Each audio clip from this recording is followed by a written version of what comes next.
Yes. So our today's topic is Charles' law of gases.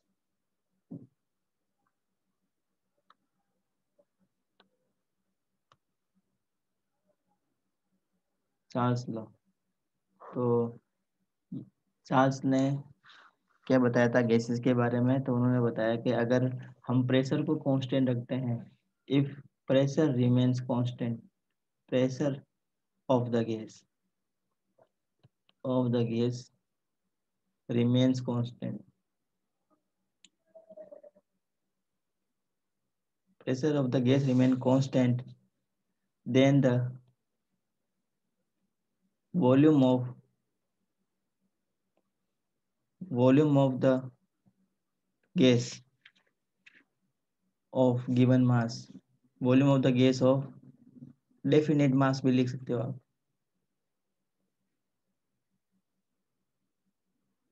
definite mass, ठीक है। the volume of the given mass or definite mass is increase or decrease by, is increase or decrease by 1 by 2 by 73 of its volume at 0 degrees Celsius for every 1 centigrade,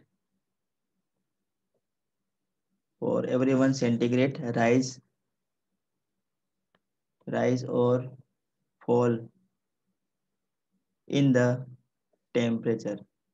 ये statement था किनका? Charles torch, जिन्होंने अपने experiment से इन्होंने prove किया था। इन्होंने बताया कि जब हम प्रेशर को कांस्टेंट रखते हैं, प्रेशर को क्या रखते हैं? कांस्टेंट, प्रेशर रिमेन्स कांस्टेंट, तो क्या होता है? गैस का वॉल्यूम बढ़ेगा। कब? जब हम टेम्परेचर को बढ़ाते हैं तब गैस का क्या होगा? वॉल्यूम इंक्रीज होगा। जब हम क्या करेंगे? गैस का टेम्परेचर बढ़ाते हैं तो मतलब गैस का टेम्परेचर बढ़ाएंगे तो वॉल्यूम इंक्रीज होगा। तो वॉल्यूम कितना इंक्रीज होगा? इन्होंने बताया कि जो वी टी, मतलब वो जो फाइनल वॉल्यूम है ना वी टी, वो होगा V naught plus V naught divided by 273 into T. ये इन्होंने रिलेशन दिया था किसके अंदर? Volume and temperature of the gas. देखो वॉल्यूम बढ़ रहा है, ये वी जीरो का मतलब, वी नोट का मतलब है initial volume of the gas, initial volume of the gas, ठीक है। अब है ना फाइनल वॉल्यूम कितना होगा? अगर मैं टेम्परेचर कुछ बढ़ा देता हूँ, उसका कुछ इनिशियल टेम्परेचर से गैस का टेम्परेचर क्या करता हूँ मैं? थोड़ा सा बढ़ा देता हूँ। तो गैस का जो फाइनल वॉल्यूम है ना वो कितना बढ़ेगा? इसका जो उसका जो इनिशियल वॉल्यूम होगा ना गैस का, पहले वाला वॉल्यूम, उसमें कितना ऐड करना है? उसका 2/73 पार्ट ऐड करना है। कितना हमने टेम्परेचर बढ़ाया? जैसे हमने सिर्फ 1 डिग्री बढ़ाया, कितना बढ़ाया टेम्परेचर? सिर्फ गैस का 1 डिग्री बढ़ाया, तो वॉल्यूम कितना चेंज हो जाएगा? उसका वॉल्यूम चेंज होगा। जो इसका ओरिजिनल वॉल्यूम है ना उसमें ऐड कर दो ओरिजिनल वॉल्यूम का 2/73, ठीक है। ये 1 डिग्री पे होगा। अगर हमें 10 डिग्री पे फाइंड करना है तो कैसे करेंगे? जो ओरिजिनल वॉल्यूम है उसमें क्या ऐड करना है बच्चों? V0 डिवाइडेड बाई 273 इंटू 10, ये ऐड करना है इनिशियल वॉल्यूम में, तो इतना वॉल्यूम बढ़ेगा, ठीक है। अगर हम टेम्परेचर कितना बढ़ाते हैं? 10 डिग्री से बढ़ाते हैं। अगर हम टेम्परेचर 100 कर देते हैं बढ़ा के, इनिशियल टेम्परेचर जो जितना था ना, सपोज उसका गैस का इनिशियल टेम्परेचर था सपोज 27 डिग्री सेल्सियस, हमने क्या किया? गैस का टेम्परेचर बढ़ा के 127 डिग्री कर दिया। तो हमने टेम्परेचर कितना बढ़ाया यहाँ पे? हमने यहाँ पे टेम्परेचर बढ़ाया है 100 डिग्री, है ना। तो अब इस 100 डिग्री के टेम्परेचर में वॉल्यूम कितना बढ़ेगा? वॉल्यूम बढ़ेगा, इसका जो इनिशियल वॉल्यूम था ना उसमें क्या ऐड कर दें? V0 डिवाइडेड बाई 273 इंटू 100, इतना उसका क्या हो जाएगा बच्चों? वॉल्यूम बढ़ जाएगा। इनिशियल वॉल्यूम का इतना वॉल्यूम और क्या हो जाएगा? बढ़ जाएगा। ये बताया था चार्ल्स ने। ये क्या बताया, ये रूल देने वाले जो साइंटिस्ट थे ना, वो कौन थे? चार्ल्स थे। उन्होंने बताया कि अगर हम गैस का वॉल्यूम, अगर प्रेशर को कांस्टेंट रखते हैं, गैस के प्रेशर को क्या रखते हैं? कांस्टेंट रखते हैं, तो क्या होगा? उसका टेम्परेचर बढ़ाने से गैस का वॉल्यूम भी बढ़ेगा।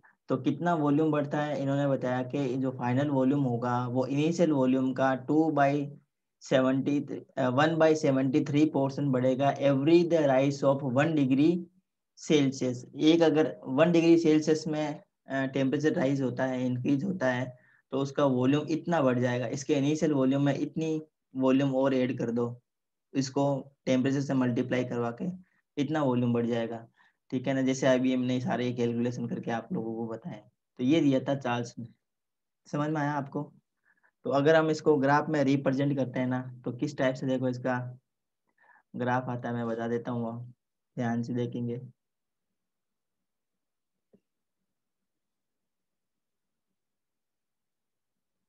ये ग्राफ है अकॉर्डिंग टू चार्ल्स।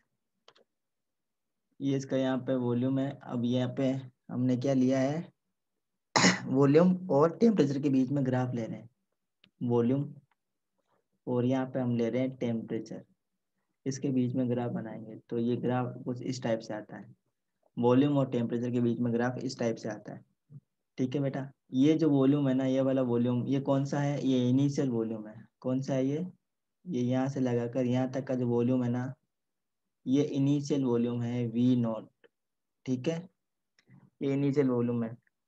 अब इसका जैसे जैसे हम टेम्परेचर बढ़ाते हैं, वैसे वैसे क्या होगा? इनिशियल वॉल्यूम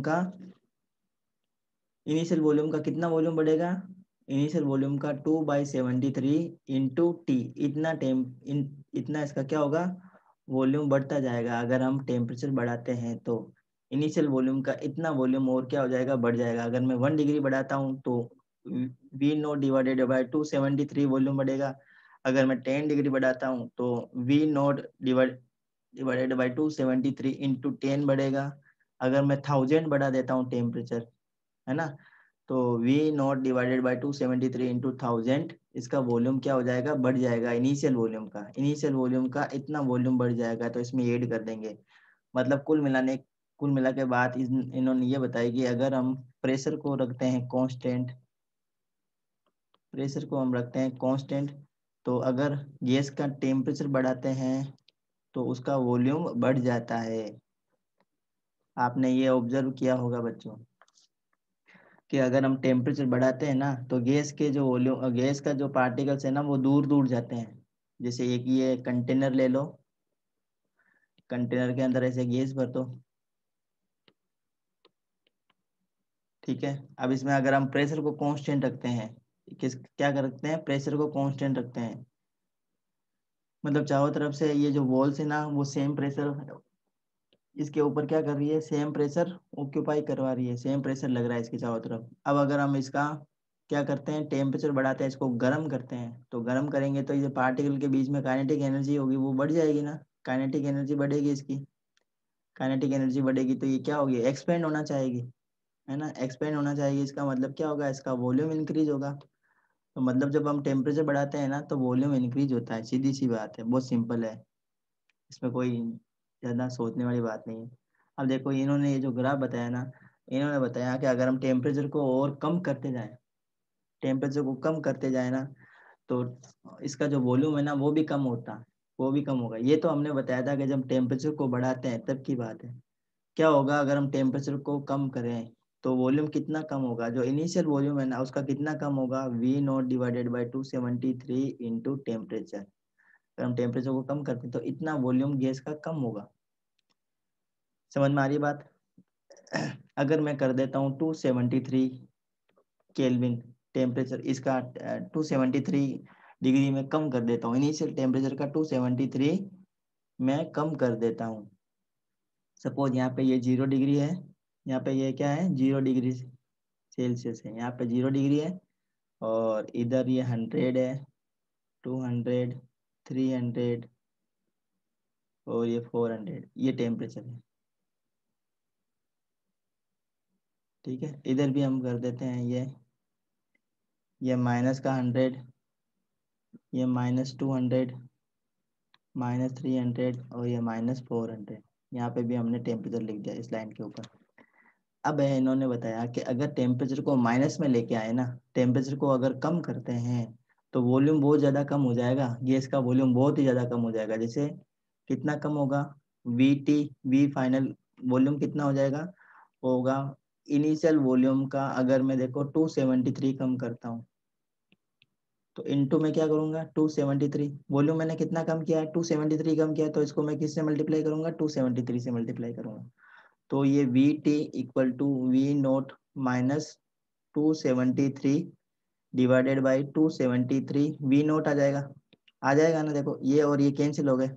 अब देखो वी टी इक्वल टू क्या हो गया, वी टी इक्वल टू क्या हो गया, V naught minus V naught, तो वी टी इक्वल टू क्या हो गया 0। इसका मतलब हम टेम्परेचर कितना रखें बच्चों, टेम्परेचर कितना रखें, टेम्परेचर अगर हम 273 माइनस कर देते हैं, -273 डिग्री सेल्सियस कर देते हैं गैस के लिए, तो उस गैस का वॉल्यूम क्या हो जाएगा बच्चों, गैस का वॉल्यूम 0 हो जाएगा। गैस का वॉल्यूम कितना आएगा, देखो 0 आया। देखो अभी हमने कैलकुलेशन करके आपको बताया है, वॉल्यूम कितना आ गया 0 आ गया। तो किसी भी गैस का वॉल्यूम अगर 0 आ जाता है ना तो वो हाइपोथेटिकल बातें हो जाती है। कभी भी किसी भी गैस का वॉल्यूम 0 हो ही नहीं सकता। आप सोच के बताओ कि कोई गैस है जो, किसी गैस का वॉल्यूम है फिक्स, डेफिनेट वॉल्यूम होता है गैस का, है ना, मतलब कुछ ना कुछ वॉल्यूम तो होगा गैस का, होगा ना।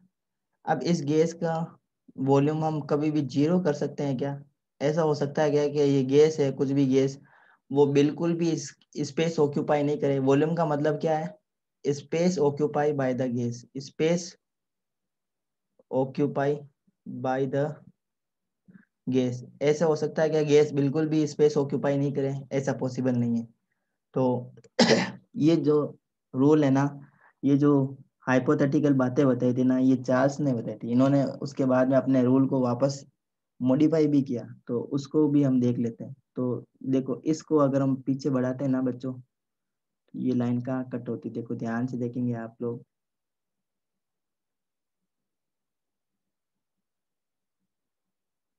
यहाँ कट हो रही है। तो ये वाला जो पॉइंट है ना बेटा, ये वाला पॉइंट, ये पॉइंट, ये पॉइंट है -273.15 केल्विन का, ठीक है, डिग्री सेल्सियस का, ये डिग्री सेल्सियस का है, ठीक है बेटा, डिग्री सेल्सियस का -273.15 डिग्री सेल्सियस का। अब इसको हम बोलते हैं एब्सोल्यूट टेम्परेचर। क्या कहते हैं इसको, इस टेम्परेचर को हम क्या कहते हैं, इसको हम कहते हैं absolute temperature.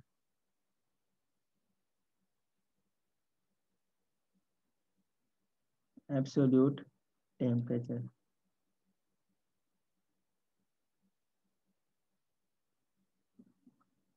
Absolute temperature, absolute temperature क्या है, absolute temperature is that point of the temperature at which the volume of gas become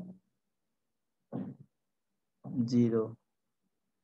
gas का वॉल्यूम क्या हो जाएगा 0 हो जाएगा। देखो ये वॉल्यूम इस साइड में बढ़ रहा है ना, इस लाइन के ऊपर वॉल्यूम ऐसे बढ़ रहा है, और ये जो लाइन है ना यहाँ से स्टार्ट हो रही है, मतलब यहाँ पे 0 वॉल्यूम है इसका, तो वॉल्यूम कितना हो गया इसका 0 हो गया।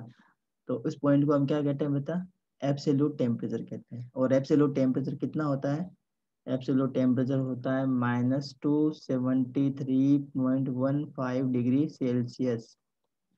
ये टेम्परेचर है, यहाँ पे क्या हो जाएगा, गैस का वॉल्यूम 0 हो जाएगा।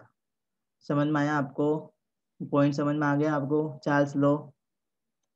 अब इसका मॉडिफाइड फॉर्म क्या है वो भी हम देख लेते हैं, modified form of the Charles law.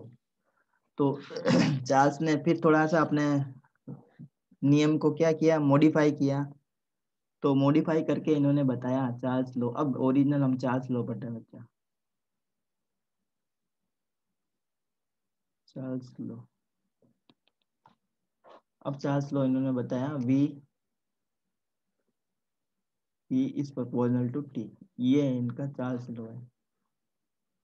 इसका मतलब 8 कांस्टेंट प्रेशर प्रेशर को हम क्या रखते हैं, कांस्टेंट रखते हैं, then the volume of definite amount of gas, definite amount of gas is directly proportional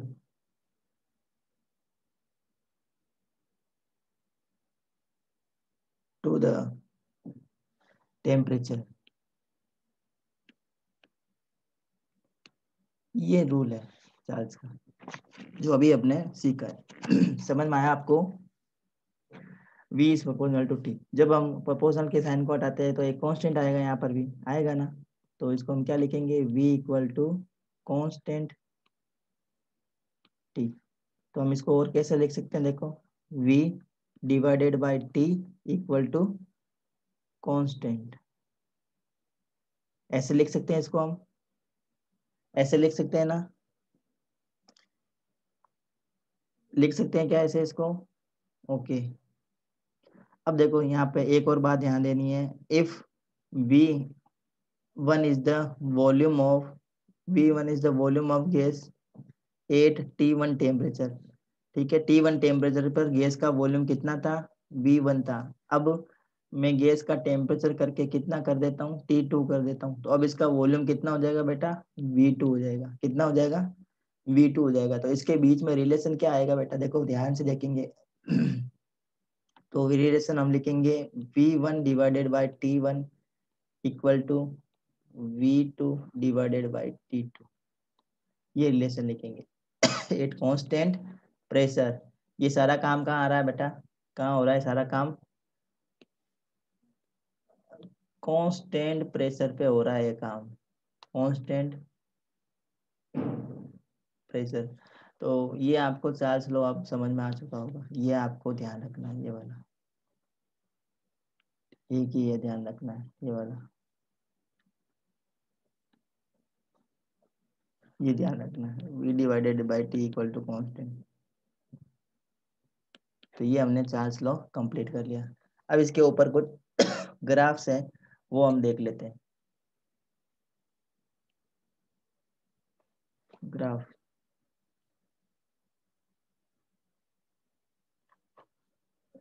V and T, V और T के बीच में ग्राफ अगर हम प्लॉट करते हैं तो कैसा आएगा, तो ये देखो, ये Y एक्सिस, ये X एक्सिस, Y एक्सिस पे आप ले लो वॉल्यूम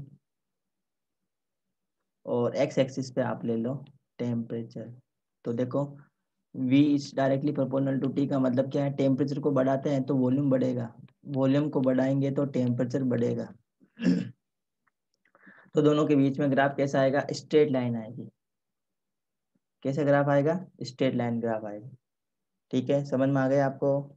अब मैं एक और ग्राफ बना रहा हूँ बच्चों, ध्यान से देखेंगे, उसमें आपको बताना है। ये यहाँ पे मैंने लिया है प्रेशर, यहाँ पे मैंने ले लिया सपोज प्रेशर ले लिया यहाँ पे, और यहाँ मैंने ले लिया है टेम्परेचर। प्रेशर लिया है और टेम्परेचर लिया है, ध्यान से देखेंगे। अब आप प्रेशर और टेम्परेचर के बीच में जब हम ग्राफ बनाते हैं बच्चा, तो चार गैस के लिए मैं बना रहा हूँ, जिसका volume V1 V2 V3 and V4 आ रहा है।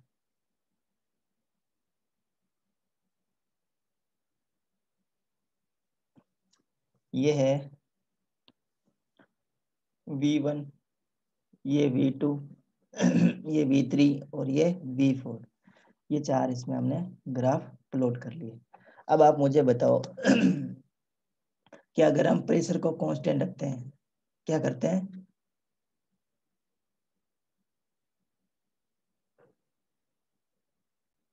यस, अगर हम प्रेशर प्रेशर को रखते हैं कांस्टेंट, तो वॉल्यूम V1 V2 V3 और V4 में क्या रिलेशन होगा, V1 V2 V3 और V4 में क्या रिलेशन होगा अगर हम क्या रखते हैं, प्रेशर को कांस्टेंट रखते हैं।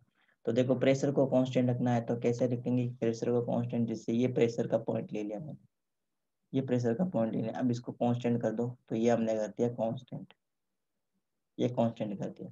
अब जब प्रेशर को कांस्टेंट कर देते हैं ना, तो टेम्परेचर कितना आता है, देखो ध्यान से देखो, ये इसका टेम्परेचर है, इस केस के लिए टेम्परेचर ये है, इस केस के लिए टेम्परेचर ये है, और इस केस के लिए टेम्परेचर ये है। ठीक है ना। तो ये मैं लिख देता हूँ T1, T2, T3, और ये हो गया T4। मतलब V4 के लिए T4 टेम्परेचर है, V3 के लिए T3 टेम्परेचर है, एंड सो ऑन। अब आपको बताना है कौन सा वॉल्यूम ज्यादा होगा, V1 ज्यादा होगा या V4 ज्यादा होगा। हमने क्या किया, देखो बच्चों, प्रेशर को रख दिया है कांस्टेंट। अब वॉल्यूम और टेम्परेचर के बीच में ग्राफ आया है बच्चों। अब मुझे बताओ कि जब हम टेम्परेचर को बढ़ाते हैं तो टेम्परेचर को बढ़ाएंगे तो वॉल्यूम बढ़ता है या कम होता है, अकॉर्डिंग टू चार्ल्स लॉ बताओ मेरे को बस आप। अकॉर्डिंग टू चार्ल्स लॉ बताओ। देखो इसमें सबसे ज्यादा टेम्परेचर कौन सा है बेटा, सबसे ज्यादा टेम्परेचर है T4, ये वाला टेम्परेचर सबसे ज्यादा है ना, और ये टेम्परेचर सबसे कम है। तो मुझे बताओ V1 ज्यादा होगा या V4 ज्यादा होगा, जल्दी से चैट बॉक्स में बताओ लिख के। V4 सबसे ज्यादा होगा, देन V3, देन V2, और सबसे कम कौन सा होगा, V1 होगा। क्यों? कि जो वॉल्यूम होता है वो डायरेक्टली प्रोपोर्शनल होता है टेम्परेचर के। अगर मैं वॉल्यूम बढ़ाता हूँ तो टेम्परेचर बढ़ेगा, अगर टेम्परेचर बढ़ा देते हैं तो वॉल्यूम ऑटोमेटिक बढ़ जाएगा। देखो यहाँ पे ये टेम्परेचर को हमने बढ़ाया तो वॉल्यूम ये जो है ना V4 ये सबसे ज्यादा आएगा अकॉर्डिंग टू चार्ल्स लॉ। यहाँ पे हमने क्या कर दिया, प्रेशर को कांस्टेंट कर दिया। देखो प्रेशर सबके लिए सेम है ये। यहाँ पे हमने कुछ एटमॉस्फेरिक प्रेशर रखा है, सपोज यहाँ पे रख दिया हमने 0.5 ATM, यहाँ पे रख दिया 1 ATM, यहाँ रखा है 1.5 ATM, और यहाँ रखा हमने 2 ATM प्रेशर। ठीक है, तो सब चार गैसेस के लिए हमने प्रेशर को क्या रख दिया, कांस्टेंट रखा है, 1 ATM रखा है प्रेशर। तो 1 ATM प्रेशर रखा है, प्रेशर को तो हमने कर दिया कांस्टेंट। तो वॉल्यूम और टेम्परेचर के बीच में क्या रिलेशन आया कि अगर टेम्परेचर बढ़ता है तो गैस का वॉल्यूम भी क्या हो जाएगा बेटा, बढ़ जाएगा। तो इसके अकॉर्डिंग ये सीक्वेंस आती है। ये सीक्वेंस किस किस को समझ में आ गई, ये वाली सीक्वेंस किस किस को समझ में आ गई, चैट बॉक्स में लिख के बताओ बेटा। ये चार्ल्स लॉ है, ये कंप्लीट चार्ल्स लॉ हो गया। अब इसमें कोई भी प्रॉब्लम नहीं होनी चाहिए। इससे पहले हमने बॉयल्स लॉ पढ़ लिया था, है ना। तो बॉयल्स लॉ में हमने क्या पढ़ा था, V is inversely proportional to T, V inversely proportional to P, ये हमने पढ़ा था अकॉर्डिंग टू बॉयल्स लॉ। आज हमने चार्ल्स लॉ पढ़ लिया है, तो V is directly proportional to T, ये लॉ हमने पढ़ लिया चार्ल्स के अंदर। दो इंपॉर्टेंट लॉ हमने पढ़ लिया बेटा। तीसरा लॉ आज हम देखने जा रहे हैं। ठीक है बेटा, समझ में आया आपको। इसके ऊपर कुछ न्यूमेरिकल भी करेंगे हम, इसके ऊपर न्यूमेरिकल करेंगे, आराम से आपको समझ में आ जाएगा। तो न्यूमेरिकल देंगे बाद में, सबके एक साथ में न्यूमेरिकल करवाएंगे। पहले हम एक और लो पढ़ लेते हैं। तो अब हम पढ़ लेते हैं, नेक्स्ट है हमारे पास में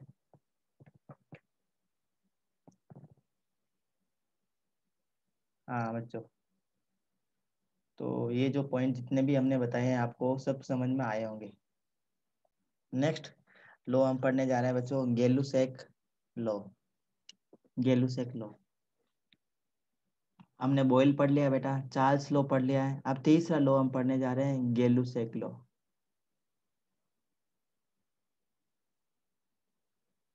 गेलुसेक लो फॉर गैसेस। तो गैसेस के लिए गेलुसेक ने क्या लो दिया था, तो इन्होंने बताया था कि अगर हम वॉल्यूम को कांस्टेंट रखते हैं बेटा, क्या रखते हैं हम, वॉल्यूम को कांस्टेंट रखते हैं, तो गैस का जो प्रेशर है वो उसके टेम्परेचर पर डिपेंड करेगा। गैस का प्रेशर बढ़ाएंगे तो टेम्परेचर बढ़ जाएगा। ठीक है, अगर प्रेशर बढ़ाते हैं तो उसका टेम्परेचर बढ़ता है। मतलब अगर टेम्परेचर बढ़ाएंगे ना तो प्रेशर ऑटोमेटिक ही बढ़ जाएगा। कब, जब हम वॉल्यूम को क्या रखते हैं, कांस्टेंट रखते हैं। तो इसको मैं लैंग्वेज में लिख देता हूँ, according to Gay Lussac law the volume remaining constant, remaining constant, अगर वॉल्यूम को क्या करते हैं हम, कांस्टेंट करते हैं, तब क्या होगा, pressure of A given amount, of A given amount of gas increase और डिक्रीज, ये भी क्या होगा, इंक्रीज होगा और डिक्रीज होगा, इंक्रीज और decrease by 1/2/7 1/273 of its pressure 8 0 degree Celsius for every 1 degree rise in the temperature. ये स्टेटमेंट दिया था गेलुसेक ने। अब इसको सिंपल लैंग्वेज में आप लोगों को मैं बता देता हूँ। तो सेम जो चार्ल्स ने बताया ना वैसे वैसे गेलुसेक ने बताया। इन्होंने बताया कि ये पीटी है फाइनल प्रेशर गैस का, किसके बराबर होगा, P not initial pressure of the gas. अगर मैं प्रेशर कुछ बढ़ाता हूँ तो गैस का अगर मैं टेम्परेचर बढ़ाता हूँ तो प्रेशर बढ़ेगा। कितना बढ़ेगा, उसका जो ओरिजिनल टेम्परेचर है ना, उसका ओरिजिनल टेम्परेचर का क्या कितना बढ़ेगा, 2/73 बढ़ेगा टेम्परेचर इंटू टी। ठीक है ना, इतना टेम्परेचर उतना इसका क्या बढ़ जाएगा, प्रेशर बढ़ जाएगा। ये बताया था। ठीक है, तो इसके बाद में इन्होंने फिर अपना मॉडिफाइड फॉर्म दिया। अब मॉडिफाइड फॉर्म क्या है गेलुसेक लॉ, वो भी मैं आपको यहाँ पे लिख देता हूँ। Modified form of the Gay Lussac law वो मैं लिख देता हूँ, ध्यान से देखेंगे। गेलुसेक लॉ का मॉडिफाइड फॉर्म मतलब वॉल्यूम कांस्टेंट, वॉल्यूम अगर कांस्टेंट है then the pressure pressure of the gas is directly proportional. बहुत सिंपल है बेटा।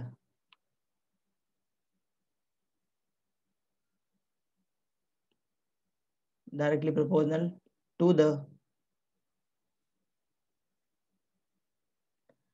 टेम्परेचर।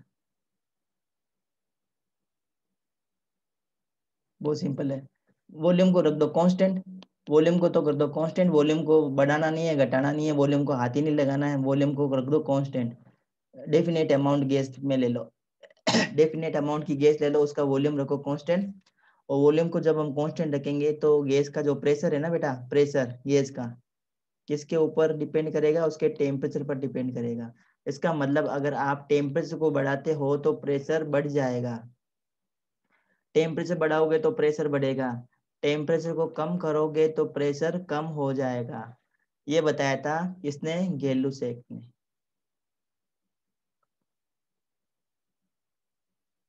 ये बताया था गेलुसेक ने।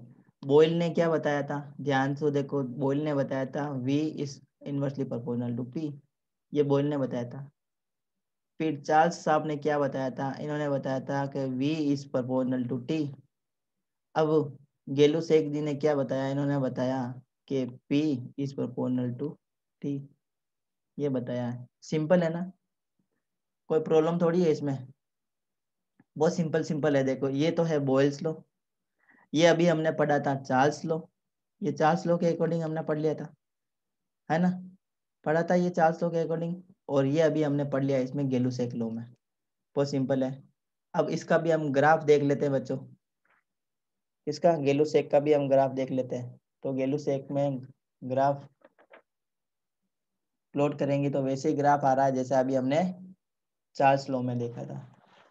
तो समझ में आ रहा होगा आपको। अगर अब देखो, अब इसको हम किस टाइप से लिख सकते हैं, P equal to constant T, ऐसे हम इसको लिख सकते हैं। अब इसको क्या लिखेंगे, P divided by T equal to constant. अब अगर किसी गैस का प्रेशर P1 है और टेम्परेचर T1 है, अगर इस टेम्परेचर को मैं बढ़ा के क्या कर देता हूँ बेटा, T2 कर देता हूँ, तो इसका जो प्रेशर है वो क्या हो जाएगा, नया प्रेशर P2 हो जाएगा। इनके बीच में रिलेशन लिखना है तो क्या लिखेंगे, P1 divided by T1 equal to P2 divided by T2। ये याद रखना है। ये जो रिलेशन है ना, ये रिलेशन आपको याद रखने हैं, आपको न्यूमेरिकल सॉल्व करने में बहुत ज़्यादा हेल्प करेंगे। ये वाले न्यूमेरिकल्स सॉल्व करने में आपकी बहुत ज़्यादा हेल्प करने वाले हैं। समझ में आ गया ये। तो ये हमने गेलुसेक लॉ फॉर द गैसेस ये हमने देख लिया। एक और हम देख लेते हैं बच्चों, अगर टाइम परमिट करता है तो, है अभी हमारे पास में टाइम। अब हम पढ़ेंगे बच्चों एवोगाड्रोस लॉ। तो आपको सभी को पता होगा एवोगाड्रो लॉ क्या है, पता है ना, एवोगाड्रो लॉ आपको पता है। ठीक है, यस, हम लास्ट पॉइंट पढ़ लेते हैं बच्चों, एवोगाड्रो लॉ बहुत सिंपल है ये।